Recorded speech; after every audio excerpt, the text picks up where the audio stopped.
2.5 billion pesos ang gagastusin ng COMELEC para sa kauna-unahang parliamentary election sa BARMM.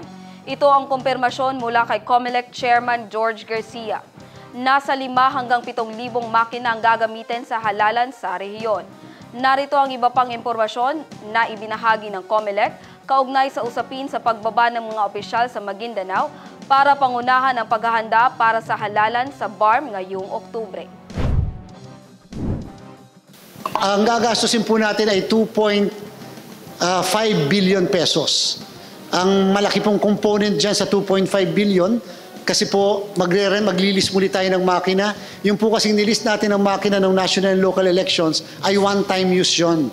And therefore maglilis muli kami ng mga makina na mahigit 5,000 7,000 na mga makina. Tapos yun din pong transmission, mag-release din kami nung, hindi po atin yon, yung mga Starlinks, kasama yung mga Teltonica na yan po ay nililis lang din natin. At saka yung mga, siyempre ang pinakamalaki, yung honoraria ng teachers. Sapagkat kung ano po yung pinabigay natin na honoraria nung nakaraang eleksyon sa mga guro, yan pa rin po ibibigay natin sa kanila.